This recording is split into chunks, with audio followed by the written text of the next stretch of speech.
nossa escola bíblica, né? Senhor Deus amado, Pai Santo, obrigada, Senhor, por mais uma manhã, porque nós acordamos, Senhor. Estamos respirando, vimos o céu, o sol tão lindo. Obrigada pelo teu cuidado, pela tua provisão, pela tua soberania. Muito obrigada, Senhor, por esse culto que se inicia agora aqui de forma conjunta, em comunidade. Que nós estejamos atentos, Senhor, para te ouvir e que toda palavra aqui seja tua e que prospere, Senhor, em nossos corações. Em nome de Jesus, amém. Bem, pessoal, hoje eu não trouxe slide, tá? Mas vamos lá. Eu trouxe um tanto de apetrecho aqui. Como pode? Absurdo um negócio desse, né, Sheila? Bem, então, nós vamos continuar nosso estudo aí no livro de Êxodo.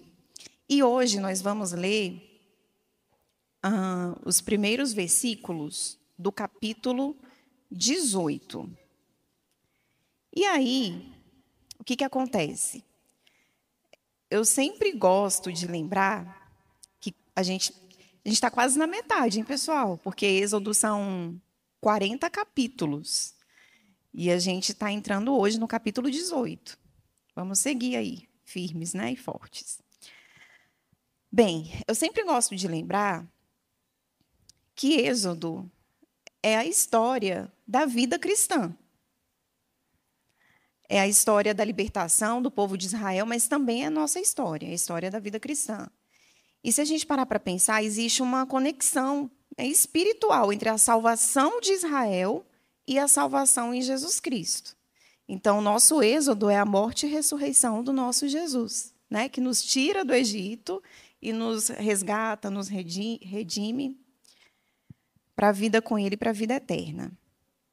A gente hoje vai começar o capítulo 18 e a gente pode perceber que algumas lições espirituais já foram aprendidas, principalmente ali no período que eles já estão andando no deserto.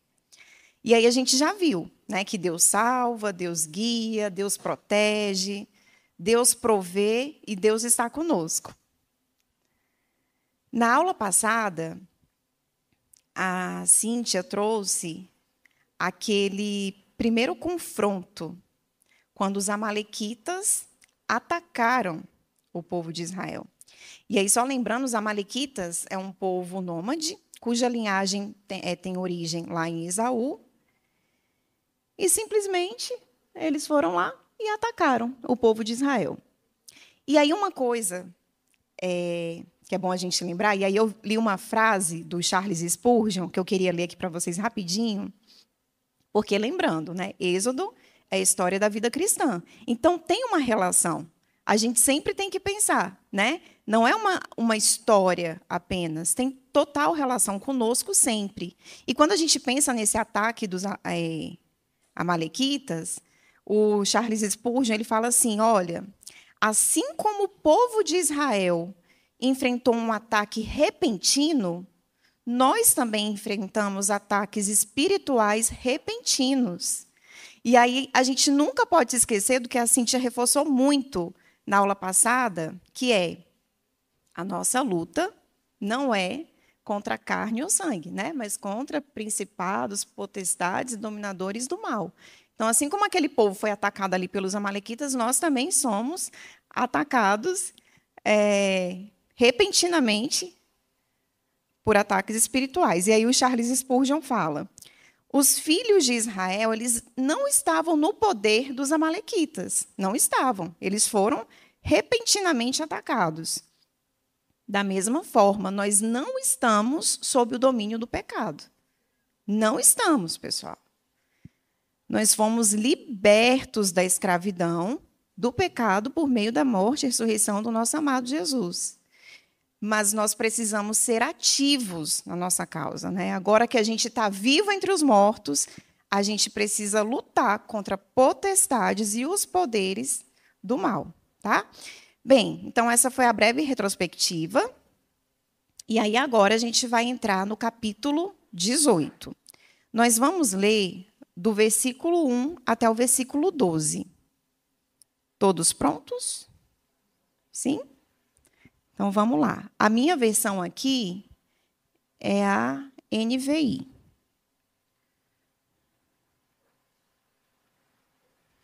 Deixa eu só deixar aqui no...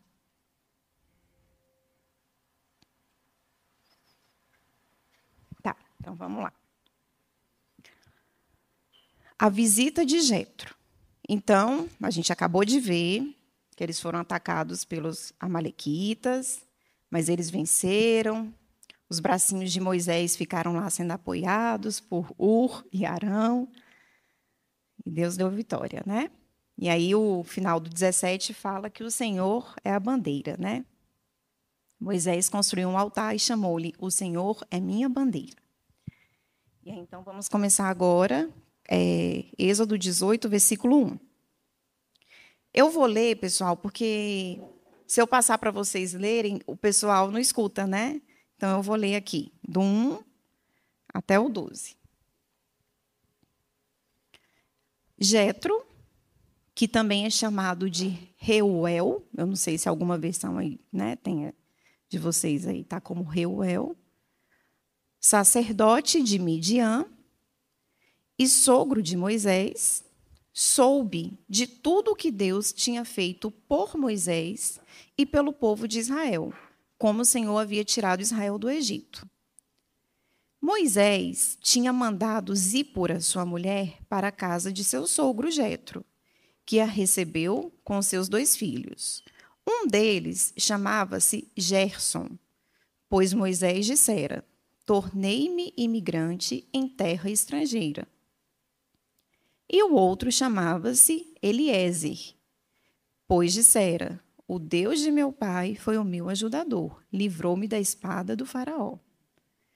Jetro, sogro de Moisés, veio com os filhos e a mulher de Moisés encontrá-lo no deserto, onde estava acampado, perto do monte de Deus.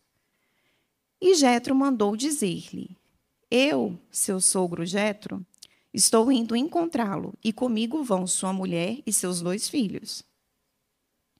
Então Moisés saiu ao encontro do sogro, curvou-se e beijou-o.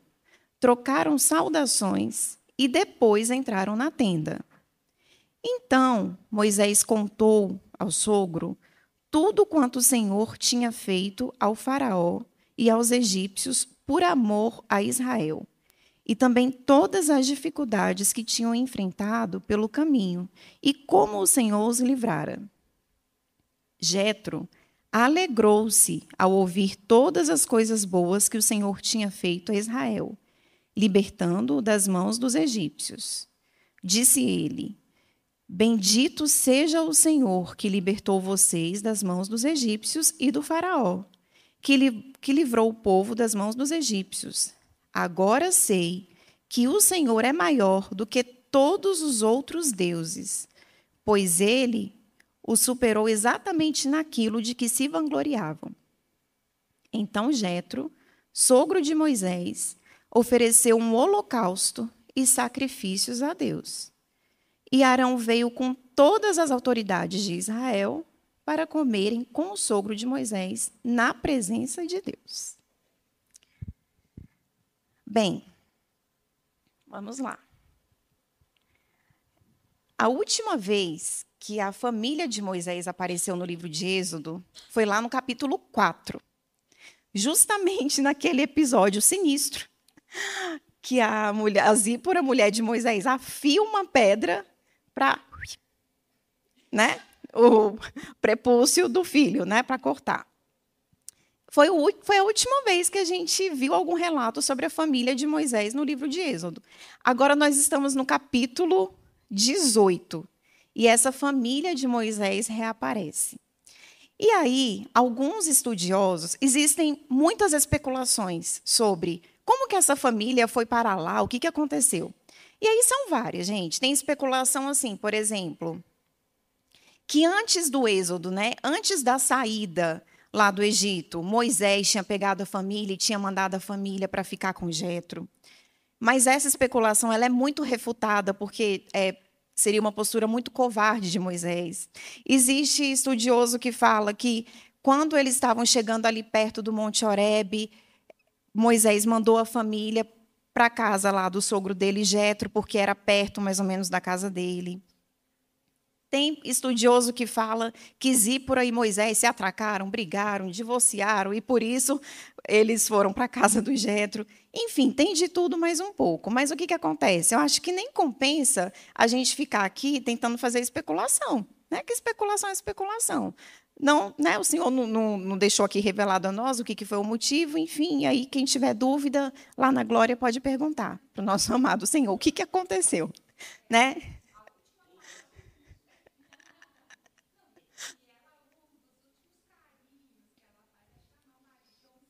Isso.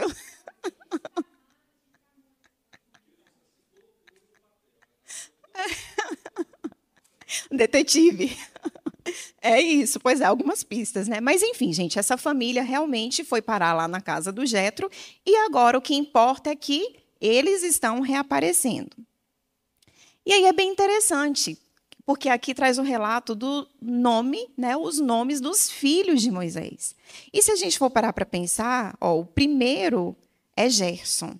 E Gerson significa tornei-me imigrante em terra estrangeira. O outro se chama Eliezer, que significa o Deus de meu pai foi o meu ajudador. Vocês observaram que os nomes dos filhos de Moisés contam a história de Moisés? É exatamente a história de Moisés. Mas também conta a história do povo de Israel. E também conta a nossa, né, gente? Olha só que legal. Então, são nomes que relatam, que revelam a história do Moisés, do povo de Israel e a nossa história também. Bem, e aí, o que acontece? Ao encontrar Jetro, tá, beleza. Então, Jetro ficou sabendo de tudo e mandou o aviso, olha, avisem aí, né? Estou indo visitar Moisés, estou levando aqui a mulher e os 2 filhos dele. E aí, ao encontrar Jetro, qual que é a postura de Moisés? Moisés, gente, quando a gente para aqui para ver, parece que ele estava muito engajado, muito intencional, muito empolgado e animado para entregar, né, para dar o evangelho ao seu sogro. E aqui a palavra evangelho é provocativa mesmo, porque no Antigo Testamento a gente não tem essa palavra. Né? O evangelho é no Novo Testamento. Mas o evangelho que eu digo aqui é no sentido de as boas novas. Então, Moisés, ele foi ali intencionalmente ao encontro de Jetro, né? Jetro avisou que estava indo, e aí, num determinado momento, Moisés vai ao encontro dele para, bem empolgado, levar as boas novas. Olha aqui, eu preciso te contar tudo o que aconteceu. Foi muita coisa que aconteceu. E aí, Jetro, gente, ele seguia sendo sacerdote de Midian. Vocês observaram? O início do primeiro versículo do capítulo 18 é Jetro, sacerdote de Midian. Ele era sacerdote de algum deus, que a gente não sabe qual é. Também não é revelado, mas a gente acredita que certamente era uma divindade tribal. Enfim, ele era sacerdote de algum deus pagão, certamente. E assim ele seguia. Então, Jetro, sacerdote de Midian, né, estava ali à procura do seu genro Moisés. E aí, sabe o que acontece? Só recapitulando aqui uma coisa, Midian, os midianitas. Eles vêm, vocês se lembram de quem? A descendência? Eles vêm de Abraão e Quetura. Porque depois que Sara morreu, Abraão resolveu juntar os panos com Quetura. Então, os midianitas vêm daí. E aí, sabe o que acontece? Uma coisa que eu fiquei pensando, né, de Jetro, Moisés, e o fato dele ser sacerdote de Midian. Semelhantemente a muitos, assim, eu acho que muitos hoje pensam assim, eu não sei se vocês já ouviram, não importa a religião, né? Não importa a religião, elas são mais ou menos parecidas, Olha aí, né? O Jetro, tão gente boa e tal, ser sacerdote de Midian. O que importa é a gente adorar com sinceridade. Deus não se importa. Só que se importa, gente. Deus se importa, sim. Não foi à toa que ele mandou Jesus Cristo. Então, esse discurso de que, tanto faz, né? Seja qual for religião, tá tudo certo. Não, não é assim. Né? Claro que a gente tem que respeitar todas as religiões, é óbvio. Mas se a gente fala que, não, tanto faz, qualquer caminho leva a Deus e tal, a gente está falando que Jesus Cristo é mentiroso. Porque ele falou, eu sou o caminho, eu sou a verdade, eu sou a vida, e ninguém vai ao Pai, a não ser por ele. Então, não é todos os caminhos levam a Deus, não. Todos os caminhos não levam a Deus. É por meio de Jesus. Então, Jetro, sacerdote Midian. Vamos ver aqui a grande conversão. Eu queria que a gente lesse Atos, capítulo 4, versículo 12.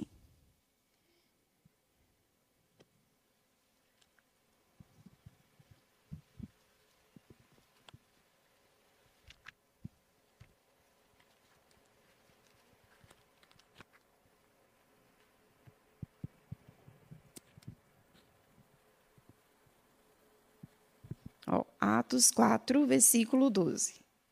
Não há salvação em nenhum outro, pois debaixo do céu não há nenhum outro nome dado aos homens pelo qual devamos ser salvos. Então, muito legal, o Jetro era muito legal, mas o fato dele ser sacerdote de Midian nos fala, né, que ele precisava da conversão, ele precisava reconhecer o Deus verdadeiro. Enfim, e aí, gente, olha só, Jetro era sogro de Moisés. E essa história ela fala muito sobre o peso que cai sobre nós quando nós temos nossos amados, nossos familiares que ainda não temem ao Senhor, que ainda não confessaram o Senhor. E eu acredito que Moisés tinha essa preocupação, essa angústia, né, essa sede de mostrar para o sogro dele que o acolheu também. Vocês se lembram como ele acolheu bem, né, como ele foi bondoso? A gente via a bondade de Deus, né? Jetro sendo usado mesmo como instrumento de Deus para acolher Moisés. E certamente, assim como Moisés, muitos de nós aqui temos esse peso de ver alguém que a gente tanto ama que não consegue ainda usufruir desse amor de Deus. E é pesado, né? Muitas vezes é um fardo mesmo, a gente fica triste. Mas essa postura de Moisés, gente, ela é muito exemplar. Porque vocês observam quando ele encontra Jetro, e aí eles fazem aquela saudação oriental tradicional e se beijam e entram lá na tenda para conversar. A postura de Moisés ela é muito bonita, ela honra o seu sogro, o Moisés, o Jetro, e ela mostra o equilíbrio entre duas coisas essenciais no evangelismo eficaz, que é o amor e a verdade. Tem de haver esse equilíbrio, amor e verdade. O Moisés ele demonstrou honra, ele demonstrou respeito, ele demonstrou amor ao encontrar o Jetro e logo veio falar a verdade, das boas novas. E aí eu fiquei pensando, não vamos ser chato, não? Vamos fazer que nem Moisés? Quando a gente for levar a palavra, as boas novas para alguém, ainda mais para os nossos familiares, vamos usar desse equilíbrio do amor e da verdade, porque a gente tem que lembrar que não é a gente, o nosso trabalho não é convencer as pessoas, não é, né, quebrar a cabeça, você tem que acreditar. Não. Quem convence é o Espírito Santo. A nossa tarefa é acolher, é amar e proclamar, falar as boas novas. E aí tem uma história, no livro que eu estou estudando, sobre Êxodo, tem uma história interessante de um missionário chamado Eduard Stude, que foi um missionário bem famoso na África. E ele era um inglês muito rico, e ele vivia a vida aí muito boa, de diversão em diversão, mandou os filhos para o internato, e aí um belo dia ele ouviu uma palavra do Moody. E aí ele se converteu. Ele se converteu, os filhos estavam no internato. Quando os filhos voltaram, o filho dele, o CT Study, ele fala assim, olha, eu levei um choque, um estranhamento, porque o meu pai levava a gente para teatro, para alguns outros eventos. Religião, para mim, significava domingo ir para a igreja, botar a roupa de ver Deus, né, Pedro? Eles botavam a roupa de ver Deus e tal, de ver o Senhor, e iam para a igreja. Pronto, religião era isso para ele e acabou, para as crianças que estavam, né, os adolescentes que estavam no internato. Quando eles voltam, eles encontram outro cenário, porque o pai, Eduardo Stude, se converteu. E aí, a programação deles passou a ser assistir o Moody pregar. E aí o CT Stude, que é o filho do Eduardo Stude, ele fala, olha, eu saí para o internato com essa percepção de religião, e quando eu volto, eu tenho a alegria e a satisfação de conhecer um cristão verdadeiro, que era o meu pai. E que lindo, e que maravilhoso. Agora, eu tenho algo a dizer. Até toda a família se converter, a gente viveu dias terríveis. Ele falou que o Eduardo Stude, o pai dele, entrava no quarto dele de madrugada e perguntava, já se converteu? Já se converteu? Gente, olha que horror. Graças a Deus, eles se converteram, né? Então, apesar, né? Ou seja, o Eduardo Stude tentou atrapalhar, mas graças a Deus, né, o Espírito Santo ali atuando, quebrantou o coração deles, enfim. Mas é uma historinha real para a gente lembrar. Não vamos atrapalhar, não, né? Se a gente não está conseguindo ajudar, então não vamos atrapalhar. Então vamos fazer assim como Moisés fez, né? Manter o equilíbrio entre o amor e a verdade para alcançar os nossos amados. Bem, então, se você deseja que seus familiares sejam salvos, demonstre amor, como de 1 Coríntios 4:8, 13:4:8. Vamos lembrar o que diz lá, pessoal? 1 Coríntios, deixa eu marcar aqui, 13:4:8.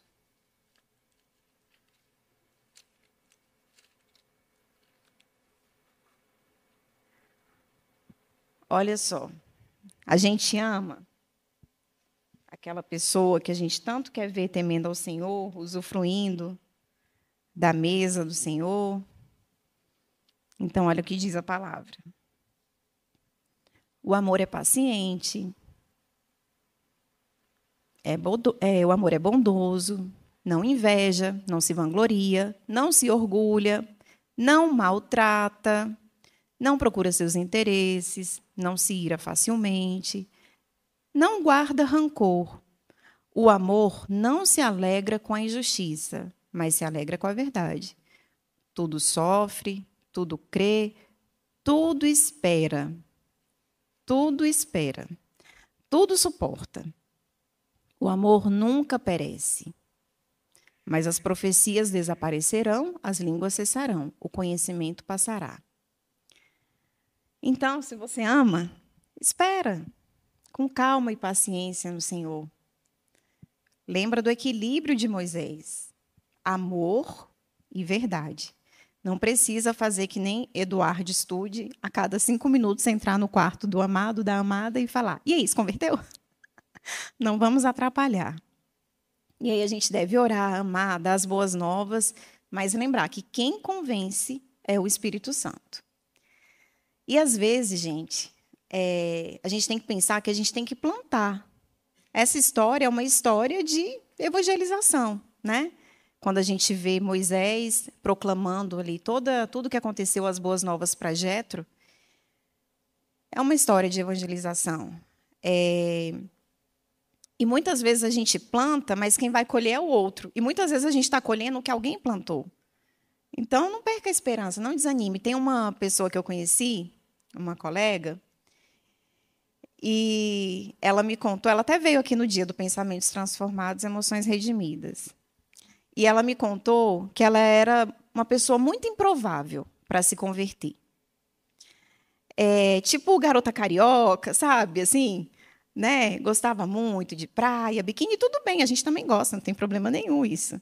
Mas aquele arquétipo de, não, tô fora, que coisa careta, enfim. Ela fala, eu era uma criatura muito improvável de, né, temer a Deus e me converter aos caminhos do Senhor, enfim. E aí um belo dia, ela começou a acordar de madrugada. Toda madrugada, 3 horas da manhã, ela acordava. E aí ela comentou com uma amiga dela. E a amiga dela é cristã. Ela, amiga, eu tô acordando todo dia, 3 horas da madrugada, que chatura, né? Que é isso e tal. Aí a amiga dela falou assim, olha só, gente, quando a gente tá ligado. A amiga dela, nossa, você está acordando toda madrugada? Eu tenho uma ideia, vamos fazer um propósito? O que é propósito? É bem assim, eu também vou acordar 3 horas da manhã e a gente vai orar. Cada uma na sua casa. E aí, por 5 dias, a gente vai fazer essa oração e depois a gente vai compartilhar como é que foi para você aí, como é que foi para mim. Aí a menina, 5 dias? Não, socorro, não precisa disso não. Não, tá bom, vamos fazer 3 dias então desse propósito, pode ser? Aí ela, tá bom, pode ser. E aí, essa minha amiga começou no primeiro dia. Gente, ela falou que o primeiro dia, ela falou assim, Adriana, eu nunca tinha orado assim, sei lá, não sabia nem como começar, nem sabia o que era isso. Mas aí eu fui, me ajoelhei, e eu só me lembro de ter falado, Senhor, eu nem sei o que te falar. Eu só sei que eu nem sou digna de estar aqui. E a partir desse minuto, ela falou que orou por minutos, e minutos, e minutos que ela nem sabe. Ela fala, Adriana, eu falava tanta coisa que eu não conseguia nem... Hoje eu fico pensando, meu Deus, como eu tinha tanta coisa para falar com Deus e eu não sabia. E, gente, foi 1 dia, 2, 3, 4, 5, 10, 15, e ela não queria parar mais. E aí ela se lembrou. Minha irmã, ela falou assim, foi uma experiência tão maravilhosa que eu comecei a colocar o despertador para tocar antes de 3 horas da manhã, para eu não acordar o meu marido. Eu corria para o closet, não sei o quê, e ela se envolveu naquela experiência com Deus, e aí ela se lembrou. A minha irmã frequenta uma igreja lá no Rio. Eu vou ligar para ela. E ligou para a irmã dela, né? Irmã, o que está acontecendo? O que é isso que eu estou vivendo? Gente, aí talvez a amiga dela tenha contado lá um pontinho, né? A irmã dela orava por ela há 20 anos.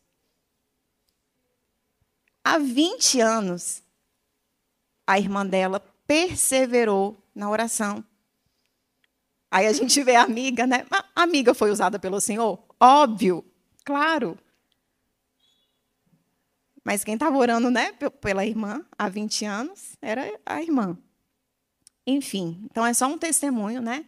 Que é muito legal a gente contar testemunho para a gente se encorajar. Mas que lindo. Mas, enfim, gente, vamos voltar para cá. Bem, e aí no versículo... vamos voltar lá para Êxodo.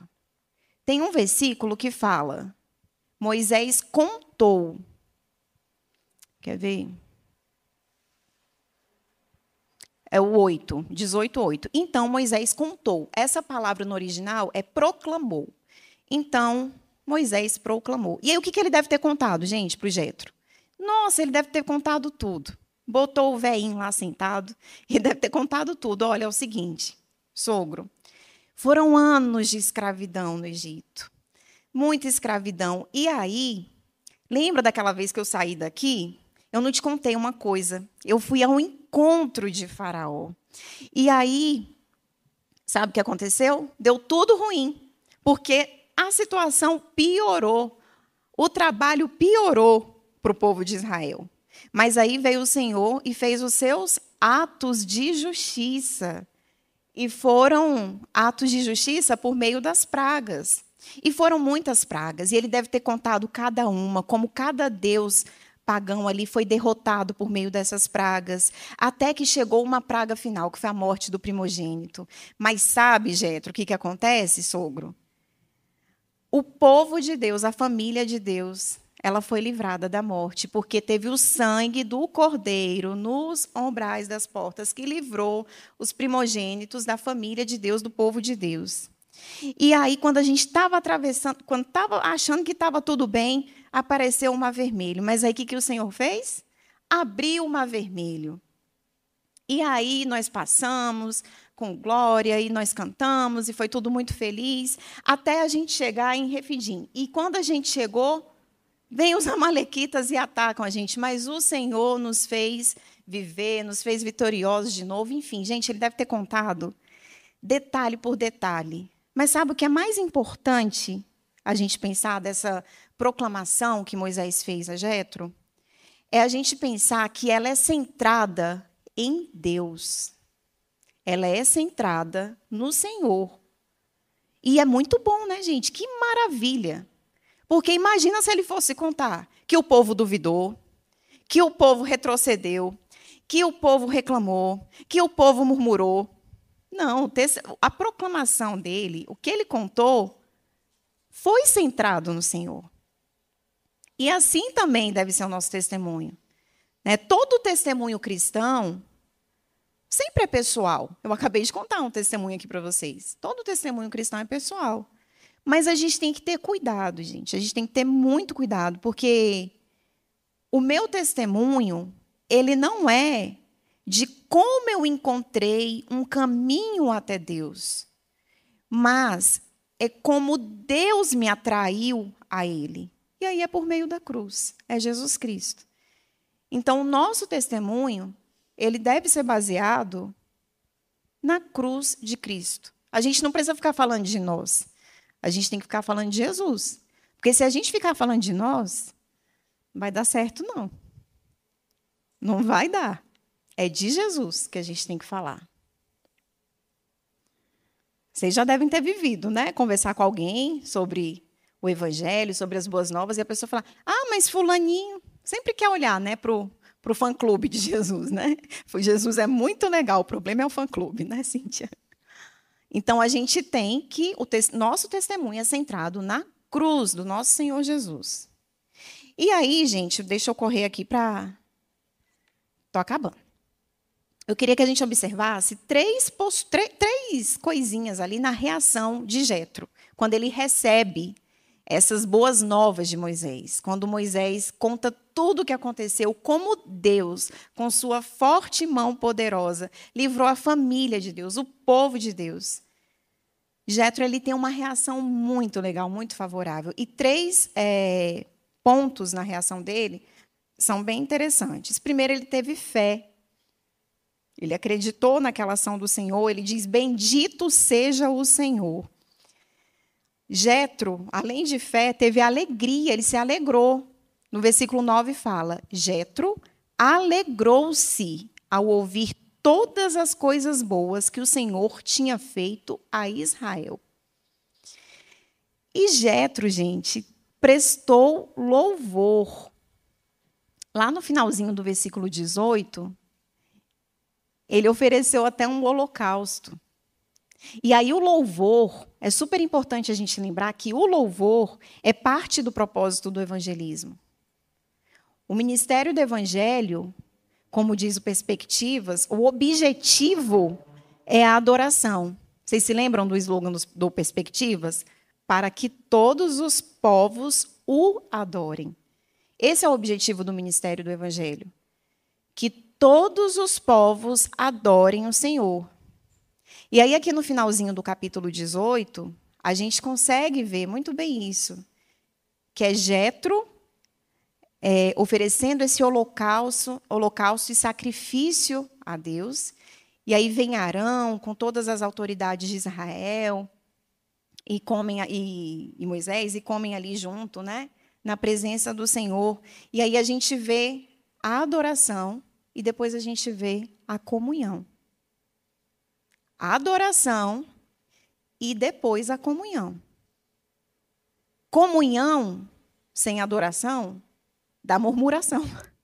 Parece aquelas piadinhas do Saião, né? Comunhão sem adoração dá murmuração. Então, a gente vê primeiro eles adorando, Jétro reconhecendo, louvando, tendo a fé, se alegrando. E aí a gente vê esse momento de comunhão. E aqui eu estou me direcionando para o fim, mas eu queria que a gente pensasse uma coisa muito notável nessa refeição que aconteceu aqui no final do capítulo 18. No final do capítulo 18, não, no 12, é verdade. no versículo 12, na primeira parte, né, do capítulo 18, enfim. Vocês se lembram? Jétro é o quê? Midianita, sacerdote de Midian. Vocês se lembram quem fez José virar escravo? Assim, né? Quem vendeu José? Isso. E vendeu para quem? Para os midianitas. Gente, olha que interessante. A gente está numa refeição aqui, numa mesa, as pessoas se alegrando na presença de Deus, exaltando, louvando. E nós temos um midianita, que é Jétro. E José foi comprado ali, vendido por midianitas. Lá em Juízes, a gente vai ver os midianitas fazendo baixaria de novo, confusão, na época de Gideão. Então, a gente vê que não é um povo muito amigo, né? Não é um povo muito amigo. Só que vocês se lembram que a Cíntia reforçou bem sobre a nossa bandeira? Não importa a nacionalidade, gente. Não importa. Com Jétro foi diferente. Porque Jétro, ele reconheceu a bandeira que é o Senhor. E aí, sabe o que acontece? A lição mais importante que eu consigo ver nesse pedacinho aqui é que Deus já estava ali executando o seu plano de salvar o mundo inteiro, para que todos os povos o adorem. A salvação, ela nunca foi restrita aos judeus. Vocês têm um pouquinho de ciúme? Eu tenho um pouquinho. Vocês não têm, não? Né? Quando a gente pensa nos judeus, aí, né, dá um pouco de ciúme, assim, fico, ai, Senhor, né? Mas, gente, é bobeira. A salvação, ela nunca foi restrita aos judeus. E a gente consegue ver isso que eu estou falando aqui exatamente nesse pedaço. Desde o início, Deus pretendia salvar todas as pessoas. Então, não importa a nacionalidade, não importa a bandeira, porque existe uma bandeira sobre todas as bandeiras, que é a bandeira do nosso Deus. Vocês se lembram que Deus disse a Faraó que ele estava tirando o povo do Egito para que ele revelasse o seu poder e para que o nome dele fosse anunciado em toda a terra. Essa passagem que a gente acabou de ler já é o início disso que Deus falou a Faraó. Já é o início. Moisés ali se encontrando com o midianita, seu sogro, e proclamando, fazendo conhecido o nome do Senhor.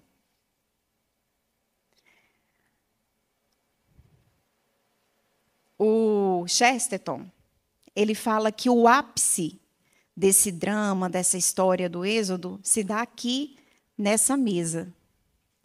Porque depois daqui, gente, a gente vai começar os mandamentos, os 10 mandamentos, né? Uma série de orientações, diretrizes, recomendações, mas a história do Êxodo, ele diz, o ápice está aqui.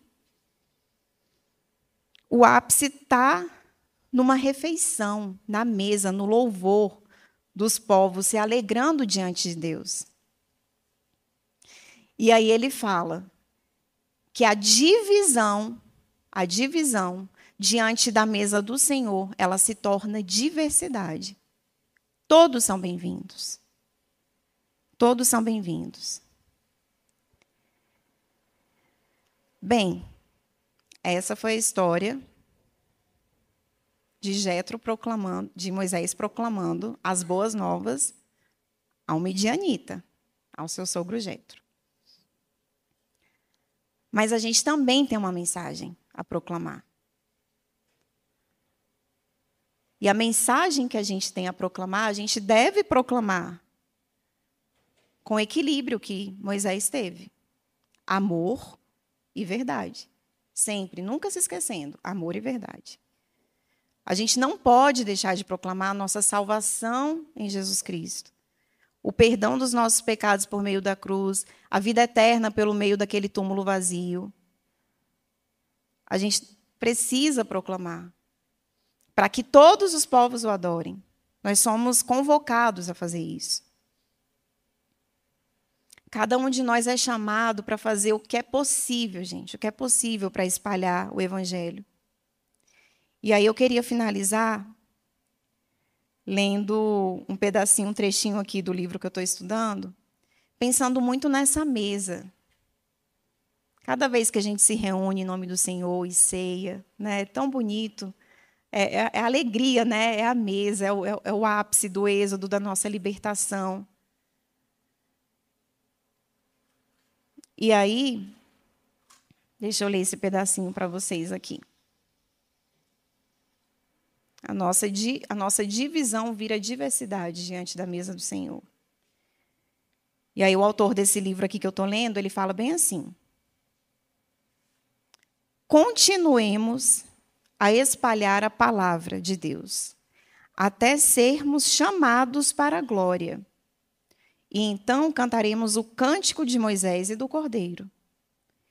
Grandes e admiráveis são as tuas obras.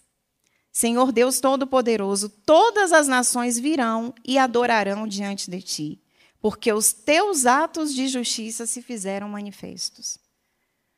E aí, essa será a reunião que colocará fim a todas as reuniões. A melhor reunião de família de todos os tempos. Não vamos deixar ninguém de fora. Se a gente ama, vamos proclamar, vamos chamar, vamos convidar para essa mesa também. Para que todos possam adorar e usufruir dessa mesa na presença do Senhor. Amém? É isso. Vamos orar, então, para ir para o recreio. Senhor Deus amado, obrigada, Senhor, pela tua palavra. Obrigada, Senhor, pelo teu amor. Senhor, nos dê a alegria da salvação todos os dias, Senhor. Enche os nossos lábios, Senhor, das boas novas, para que a gente não deixe o nosso irmão que está perecendo do nosso lado, o nosso familiar amado. Senhor, até os nossos inimigos, Senhor, que a gente tenha misericórdia, piedade, e que a gente possa, Senhor, convidar todos e proclamar o teu santo evangelho, Senhor, a todos a quem a gente tiver oportunidade, Senhor. Nos dê sensibilidade, nos dê intencionalidade, que estejamos atentos a todas as oportunidades, Senhor. Porque nós sabemos que o objetivo do ministério do Evangelho é a adoração. E nós sabemos também, Senhor, que a divisão, ela vira diversidade diante da tua mesa. Pai amado, nos dê a alegria, nos dê força, nos dê disposição, Senhor, para proclamar esse evangelho tão lindo pelo qual nós fomos alcançados. Guarda a nossa mente, guarda o nosso coração em ti, Senhor, e nos encoraja cada dia mais. A tua igreja, o teu povo, Senhor. Obrigada pela tua palavra. Em nome de Jesus, amém.